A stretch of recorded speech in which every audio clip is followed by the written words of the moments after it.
창세기 3장 17절에서 19절입니다.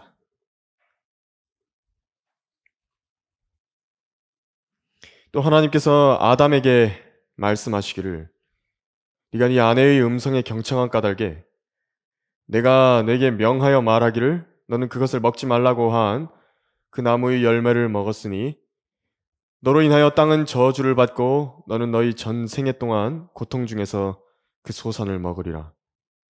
또 땅은 내게 가시나무와 엉겅퀴를 낼 것이요 너는 들의 채소를 먹을 것이며 네가 땅으로 돌아갈 때까지 네 얼굴에 땀을 흘려야 빵을 먹으리니 이는 네가 땅에서 취해졌음이라. 너는 흙이니 너는 흙으로 돌아갈 것이니라 하시니라. 오늘 수요기도 모임 설교의 제목은 죄의 가시가 찌르는 것들이라는 제목으로 설교하겠습니다. 죄의 가시가 찌르는 것들입니다.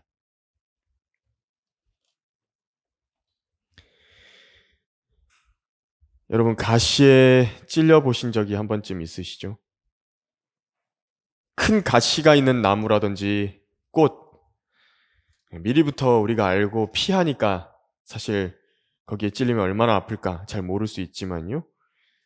우리가 걸을 때마다 발이 따끔거려가지고 기어이 신발을 벗고 양말을 벗은 후에 확인해 보면 아주 작은 점이 살에 이렇게 찍혀 있는 것 같은데 이게 파가지고 빼내보면 가시인 것을 압니다. 이 가시라고 하는 것은 아무리 작더라도 사람을 멈추게 하는 힘이 있습니다. 본문에서 나오는 것처럼 이 가시가 죄의 결과가 어떤지 보여주는 아주 정확한 그림인데요. 원래 처음 창조된 아담에게 이 농사는 즐거움과 기쁨뿐인 일이었습니다. 아주 기쁜 일이었고 즐거운 일이었습니다. 그저 나무 사이를 헤쳐 들어가서 원하는 과실들을 따서 먹고 어느 풍성한 초목들 가운데 마음껏 누워도 문제가 없었던 것입니다. 하지만 죄가 들어오고 땅이 저주받고 난 뒤에는 아담이 고생해야만 하도록 만드셨습니다. 왜냐하면 죄의 본성이 침투한 사람의 몸이라고 하는 것은 그저 시간만 많이 주어진다고 한다면 하는 일이라는 게 하나님을 대적하는 일, 곧 죄만 짓기 때문에 그런 것입니다. 죄를 더 많이 지는 것입니다. 하나님께서는 그것을 알고 계셨고 최대한 죄를 억제하시기 위해 사람의 수명도 제한을 해버리셨고요. 사람의 시간을 통제하셨고 사람의 집중도 제한하신 것입니다. 그것이 바로 일을 하게 하신 것이고요. 고생할 거리가 있게 하신 것이고 농사를 지을 때 밭을 갈아야 하는 수고를 하게 하시고 가시나무와 엉겅퀴들과 평생을 싸우도록 하신 것입니다. 하나님께서 가시를 통해서 보여주시는 것은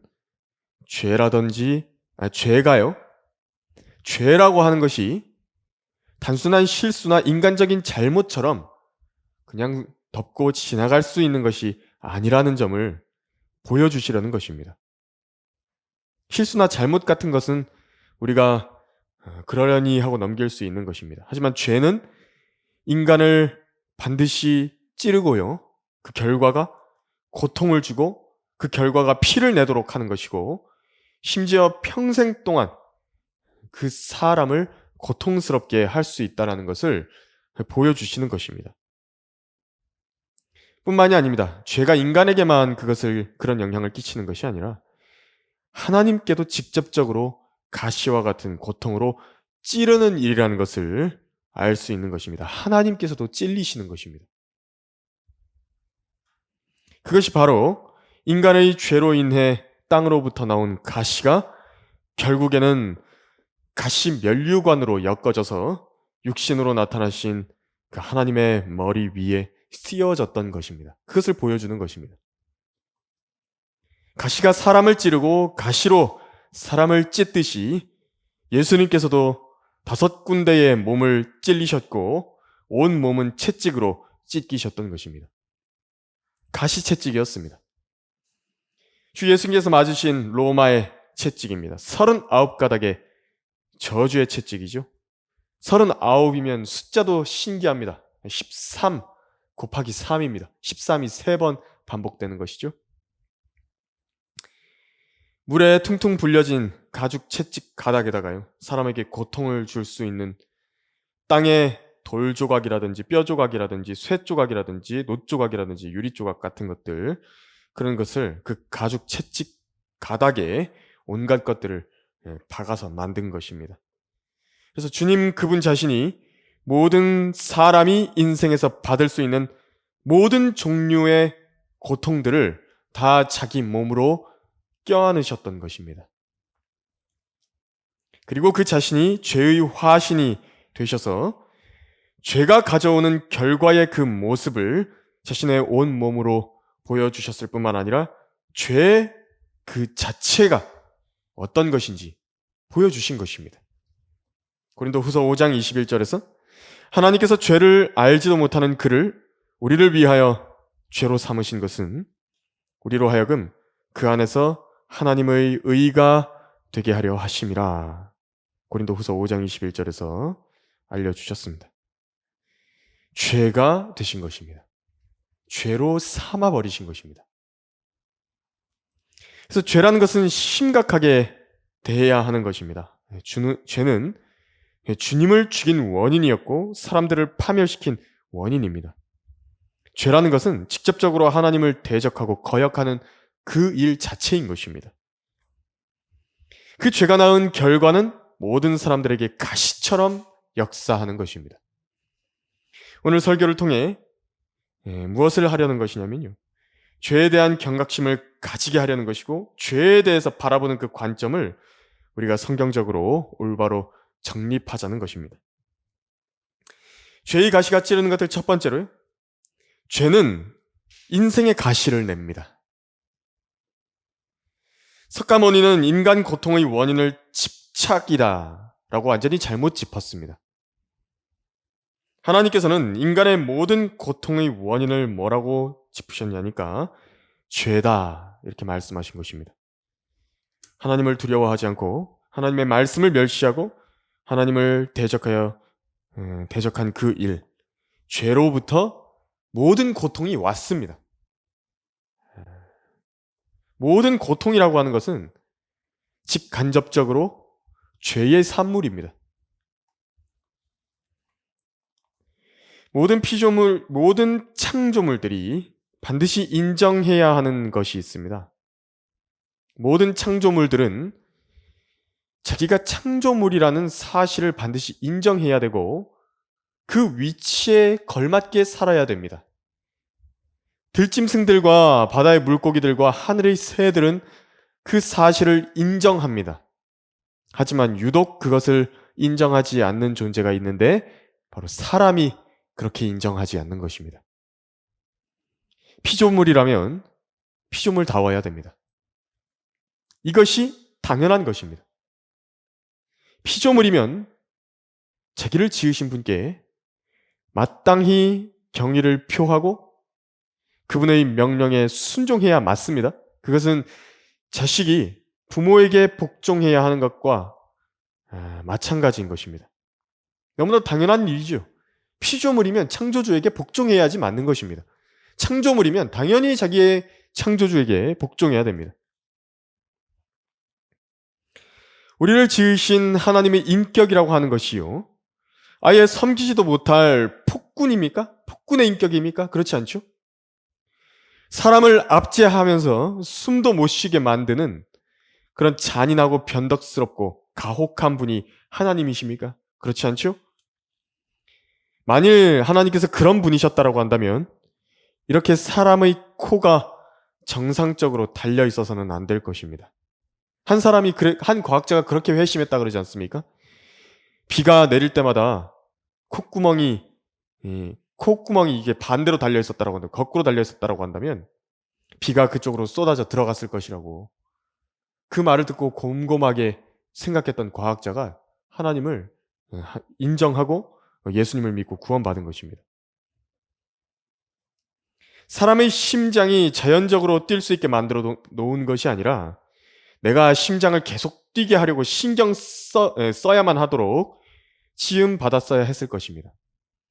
만일 하나님께서 가혹한 분이셨다라고 한다면 엄지발가락이 없이 우리를 만드셔야 했을 것이고 걸음걸이가 아주 우스꽝스럽게 걷도록 창조된 존재가 되었어야 했을 것입니다. 그러나 우리가 아는 바와 같이 하나님께서는 얼마나 사려가 깊으시고 은혜와 자비가 풍성하신 분인 것입니까? 그분의 사랑과 인내를 알았던 노아가 있죠. 하나님께서는 하나님 자신을 대적해서 죄를 짓고 버젓이 더러운 일들을 행하는 악인들이 팽배하던 그 노아 당대의 사람들을 바라보시는 것, 그것을 노아는 봤습니다. 노아는 그들을 바라보시는 하나님의 눈에서 은혜를 보았다라고 했습니다. 창세기 6장 8절에서 은혜를 찾은 것입니다. 하나님의 원래 의도, 작품을 만든 작가의 의도를 작품 스스로가 뒤집어 엎었다라고 한다면요, 당연히 그 이후에 있는 모든 하나님의 사려 깊은 계획들, 그 작품을 위해 했던 모든 아름다운 계획들이요, 다 어그러지는 것은 당연한 일입니다. 거기서부터 고통이 생겨난 겁니다. 가시는 하나님께서 사람에게 필요하기 때문에 만드실 수밖에 없었던 겁니다. 죄가 들어온 세상에는 가시가 필요합니다. 여러분, 소돔과 고모라가 왜 타락했는지 알고 계십니까? 하나님께서 그 원인을 성경에 써놓으셨는데 에스겔 16장 49절에서 이렇게 말씀하십니다. 보라, 이것이 네 자매 소돔의 죄악이니 자만과 양식의 충분함이라. 게으름의 풍성함이 그녀와 그녀의 딸들 안에 있고 그녀가 가난한 자와 궁핍한 자의 손에 기운을 돋우어 주지 아니하였도다. 타락한 죄의 본성, 곧 자신이 하나님이 되어 모든 존재보다 자신을 더 높이려고 하는 그 사악한 죄의 본성뿐인 그 인간의 몸이라고 하는 것, 그 죄의 몸이 자만과 양식의 충분함에 빠지게 되면 어떻게 되냐니까, 사람이요, 더 큰 자극과 더 큰 쾌락을 위해서 죄를 찾아서 여기저기 찾아다니게 되는 것입니다. 왜 오늘날에 이렇게 죄가 만연해 있죠? 왜 이렇게 날이 갈수록 더 사람들은 사악해지죠? 먹고 살기 편해서 그런 것입니다. 점점 더 편해지기 때문에. 먹을 게 많아졌습니다. 소돔과 고모라가 그렇게나 타락하고 죄로 더럽혀진 이유는요, 죄의 몸이 하고 싶은 것을 마음대로 할 수 있을 만큼 먹을 거 풍부하고 양식도 풍부하고 자기 마음대로 하고 싶은 거 하고 살 수 있게 돼 있기 때문입니다. 양식의 충분함, 게으름의 풍성함이 그 원인이었다라고 하시고, 하나님께서는 이걸 아셨기 때문에 아담이 고생스럽게 일을 하도록 일거리를 주셨는데 그게 바로 가시와 엉겅퀴였던 것입니다. 세상에 있는 거듭나지 못한 자연인들도 여러분 한번 생각해 보십시오. 5일간 아주 피 터지게 일하는 시간 동안에는요, 거기에만 온전히 집중을 하는 것입니다. 그나마 죄의 손을 좀 덜 대죠? 그렇지만 금요일 밤과 토요일을 무엇이라고 부르는지 여러분들도 익히 들어보셨을 것입니다. 불타는 금요일이랍니다. 그렇게 개와 돼지처럼 먹고 마시고 놀다가 주일에는 하루 종일 뻗어서 자고, 그나마 그렇게 일정을 조절하는 이유가 뭐냐면 월요일에 일하러 나가야 되니까 그렇게 하는 것입니다. 그나마 그렇게 한다고요, 그나마. 때로 가시와 고통이라는 것이 그래서 죄를 억제하는 수단이 되기도 합니다. 그리스도인들에게도 그런 경험을 할 때가 있죠. 그리스도께서 그때 우리를 위하여 육체로 고난을 받으셨으니 너희도 같은 생각으로 무장하라. 이는 육체로 고난을 받은 자는 죄로부터 단절되었음이니 이는 그가 육체 안에서 자기의 남은 때를 더 이상 사람의 정욕을 따라 살지 않고 하나님의 뜻을 따라 살게 하려 함이라. 베드로전서 4장 1절에서 2절까지입니다. 그래서 우리가 고난을 당하는 때, 육체적으로 아플 때는요, 자기 걸음과 숨소리까지도 하나님 앞에서 주의하게 되는 것입니다. 다들 경험이 있으실 것입니다. 죄와의 싸움은 그만큼 처절한 것입니다. 하나님께서는 모든 사람들, 특히 성도들을 죄로부터 얼마나 지키기 원하시는지를 알 수 있는 것입니다. 심지어 그것이 가시와 고통과 병듦과 죽음을 허락하셔서 통제하기를 원하시는 정도만큼 하나님께서는 죄를 심각하게 보시는 것입니다. 하나님인들 그런 처방을 원하셨겠습니까? 사람을 그렇게 사랑하시고 아름답게 만들어 놓으신 분이 하나님이신들 그렇게 가시와 엉겅퀴가 땅으로부터 나오는 것을 원하셨겠습니까?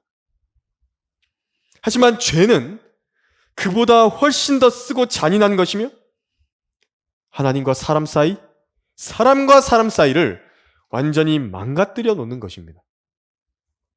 그렇게 해서라도 줄일 가치가 있기 때문에 주신 것입니다.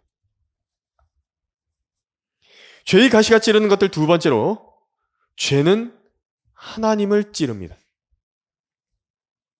죄는 사람에게만 해악을 끼치는 것이 아닙니다. 특히 사람은 자기중심적이기 때문에 죄가 자신을 괴롭게 하고 자기가 죄로 인해 손해를 당하고 고통을 당하는 것에만 주로 초점을 맞춥니다.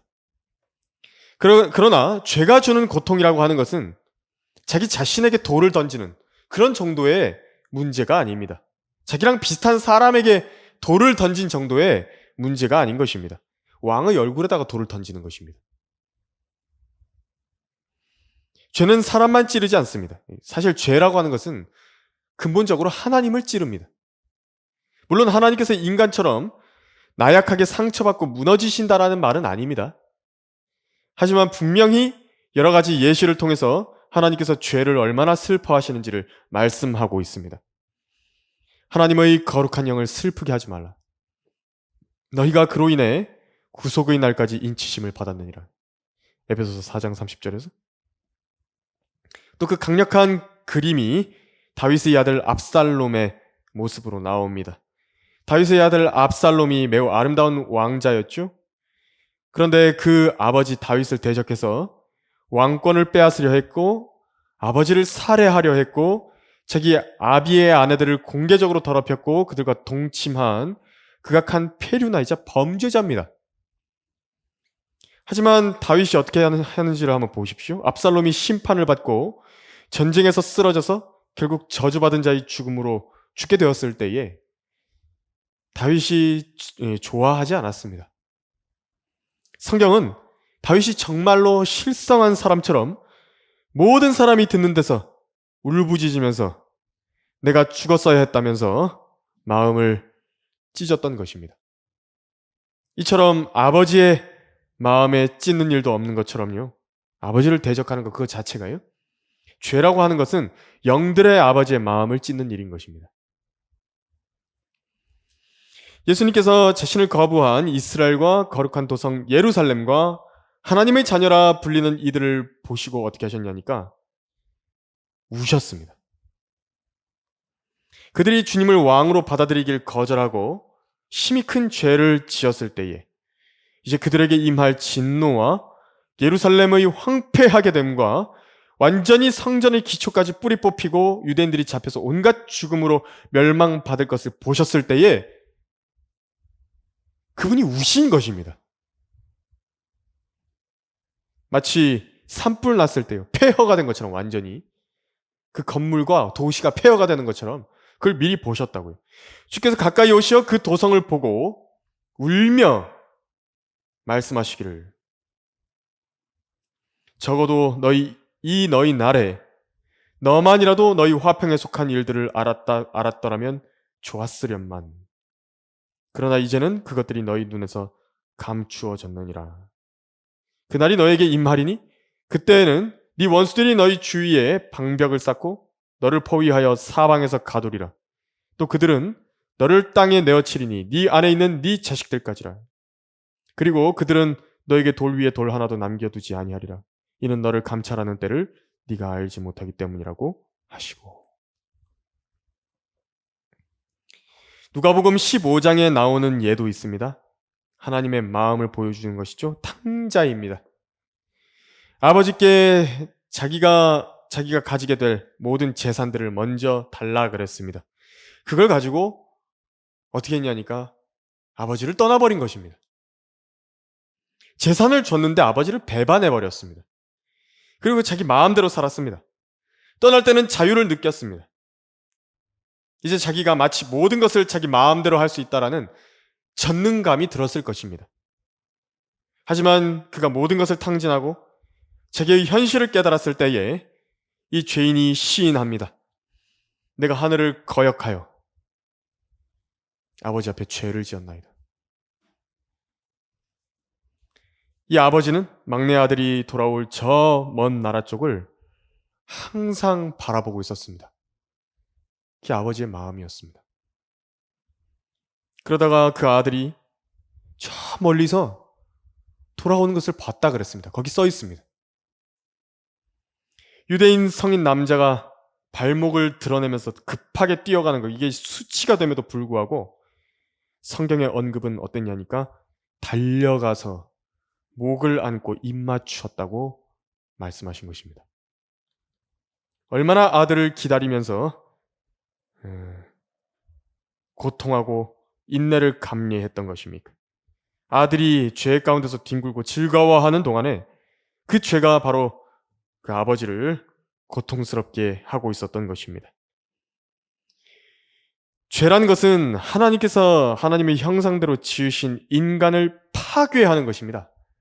달달한데 인간을 파괴합니다. 죄는 그 하나님의 형상을 깨뜨리는 것입니다. 물론 우리는 깨진 상태로 태어나죠. 그런데 사람이 죄에 더 연루되면 연루될수록 더 그 하나님의 형상을 더 잘게 깨뜨리는 것입니다. 부모는 자녀의 몸이 병든 것만 봐도 마음이 무너져 버리는데 하나님께서는 죄로 인해서 혼이 더럽혀지고 양심이 무뎌지고 공의의 손에 이끌려서 죽음으로 끌려가고 있는 것을 보시는 것입니다. 공의 때문에요.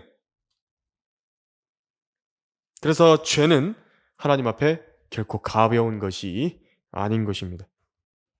그러나 죄로부터 돌이키는 사람이 있다면, 하나님을 두려워하고 다시 하나님 앞에 엎드려서 자백하고 자신의 자비를 구하는 사람이 있다면 하나님께서는 그 사람을 얼마나 기뻐하시겠습니까? 어떻게든 그 사람을 다시 살리고 다시 입히고 원래 위치를 회복시켜주기 위해서 자기가 할 수 있는 모든 것을 다 할 수 있는 선에서 다 해줄 것입니다. 모든 상한 상처들을 싸매주고 모든 진 빚들도 자신이 다 가져갈 것입니다. 아닌 게 아니라 정말 하나님께서는 회개하고 돌이킨 죄인들을 그렇게 받아주시기 위해서 모든 길을 마련해 두셨고 모든 방법을 합법적으로 만들어 두셨던 것입니다. 죄의 가시가 찌르는 것들 세 번째로, 그 죄의 가시는 그리스도께 옮겨졌습니다. 하나님께서 자신을 번제에 쓸 어린 양으로 마련하실 것이라, 그렇게 성경은 우리들에게 말씀하셨습니다. 이 말씀이 주어진 것은 아브라함이 자기 아들 이삭을 하나님께 번제로 바칠 때에 했던 예언입니다. 이 말씀은 예수 그리스도께 직접적으로 적용되는 말씀입니다. 하나님께서는 아브라함이 번제단에서 이삭을 죽여 바치려고 할 그 순간에 하늘에서 아브라함을 막으셨죠. 그리고 이삭 대신해 바칠 번제물을 거기서 나타내 보여주셨습니다. 그것은 가시덤불에 머리 뿔이 걸렸던 다 큰 순양이었습니다. 아브라함이 눈을 들어 살펴보았더니 보라, 뿔이 수풀에 걸린 수양 한 마리가 그 뒤에 있는지라. 이 역시도 하나님께서 그려놓으신 그림입니다. 머리에 가시 면류관을 쓸 우리 주의 모습을 그림으로 그려두신 것입니다. 그 면류관은 죄의 면류관입니다. 가시 면류관. 하나님의 진노의 천둥 번개는 그래서 우리 위에 떨어지지 않았고요. 피레침처럼 솟아있는 가시 면류관을 쓴 그분께로 쏟아졌던 것입니다. 예수님께서 이 땅에 육신의 장막을 입고 나타나시기 전에 아버지의 품 안에 계셨고 영광 가운데 계셨던 분이 예수님이시라고 성경은 말씀합니다. 이 말씀은 그룹들과 스랍들로부터 경배받으시던 분이시고 또 모든 천사들이 복종하던 분이시고 하늘의 정사들과 권세들에게 예배를 받으시던 그분이십니다. 백합보다도 하얗고 순결하던 그 흠없던 분이 이제 땅에서 유한하고도 볼품없는 육체를 갖고 가시 면류관을 뒤집어 쓰고 온 몸과 머리가 피로 붉게 물들여진 모습이 되셔야만 했습니다. 그분이 쓰신 면류관은 가시였던 것입니다. 죄의 결과로 땅에서 나온 가시 나무들이 이제 그분의 머리 위에 씌워졌던 것입니다. 그는 사람들에게서 멸시받고 거부되었으며 슬픔의 사람이요 질고에 익숙한 사람이라. 우리가 그의 얼굴을 그로부터 숨긴 것 같이 그는 멸시받았고 우리는 그를 존중하지 아니하였도다. 실로 그가 우리의 질고를 지고 우리의 슬픔을 지었는데도 우리는 그가 형벌을 받아 하나님께 맞으며 고난당한 줄로 생각하였도다. 그러나 그는 우리의 허물로 인하여 상처를 입었고 그는 우리의 죄악으로 인하여 상하였도다. 우리의 화평을 위한 징계가 그에게 내려졌고 그가 맞은 채찍으로 우리가 치유되었도다. 이사야 53장 3절에서 5절까지 말씀하신 것입니다. 가시나무를 좋아할 사람은 없습니다. 농부들에게는 골칫거리고 숲을 헤치고 지나가는 사람들에게는 기피 대상이고 방해물입니다. 먹을 열매를 찾아다니는 짐승들에게는 거침이 되고 버려진 땔감으로 주워 쓰기에도 기피 대상이 되는 버림받은 가시입니다. 그것이 바로 가시나무입니다. 누구에게도 사랑받을 수 없는 극악한 죄인들이 이 가시나무의 비유가 될 것인데요. 그런 극악한 죄인이 성경에는 한 사람이 나옵니다. 바로 바라바라고 하는 죄인인데 반란 때에 살인한 사람입니다. 하나님의 공의에 의해서도 세상의 법률에 의해서도 죽어야만 마땅한 한 죄인이 거기에 서 있습니다. 가시나무 같은 사람입니다. 바라바의 이름의 뜻은 아버지의 아들이라는 뜻이죠. 그런데 바로 그 옆에 한 죄 없는 순결한 의인이 서 있는 것입니다.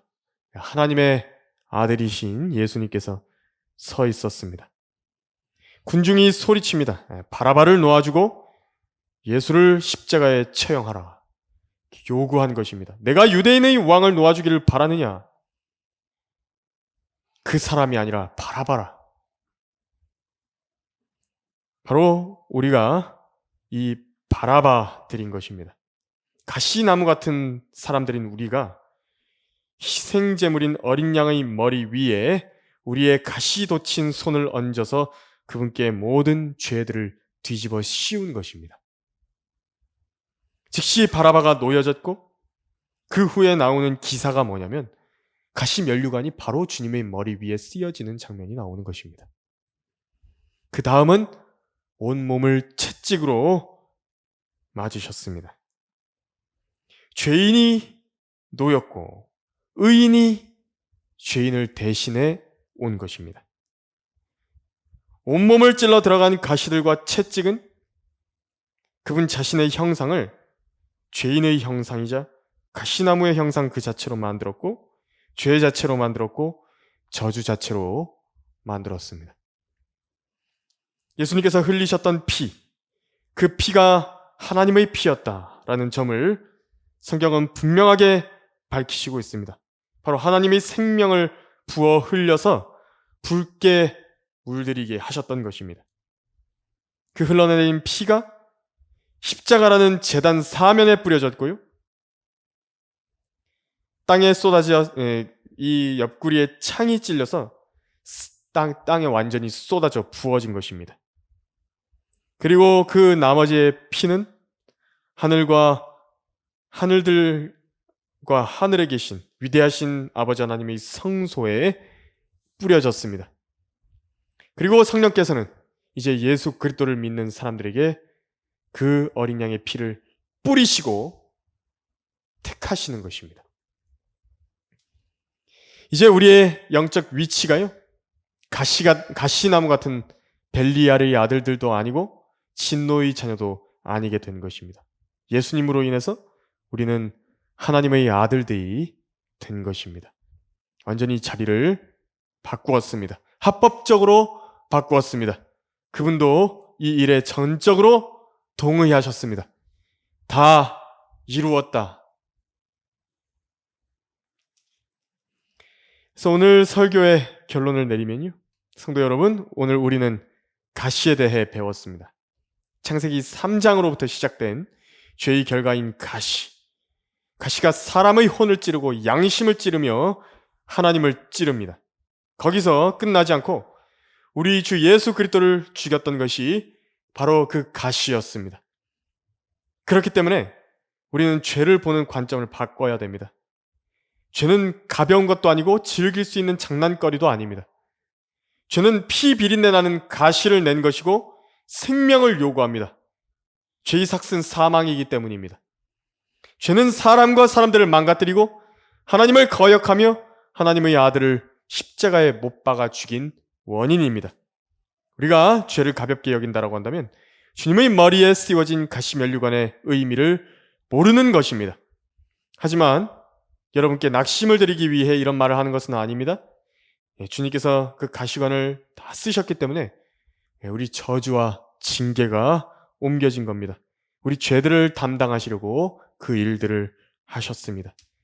친히 하셨고 기쁨으로 그 일을 감당하셨습니다. 성경은 그래서 가시로 끝나지 않습니다. 창세기 3장은 가시로 시작됐지만 성경의 끝은 가시로 끝나지 않는 것입니다. 천년왕국에서는 그 가시와 엉겅퀴를 제거하실 것이고 영원에 들어가는 새 하늘과 새 땅이 창조될 때에는 눈물도 고통도 슬픔도 모두 다 사라지게 될 것입니다. 그 날이 오기까지 우리는 죄와 화해하지 않을 것입니다. 죄와 손잡아 그 가시가 우리 손을 찌르도록 해서는 안 됩니다. 예수님을 바라보십시오. 죄에 대해서 죽고 의에 대해서 사는 사람들이 되십시오. 의에 대해서 살아있으십시오. 의에 대해서만 반응하십시오. 오늘 설교를 마치겠습니다.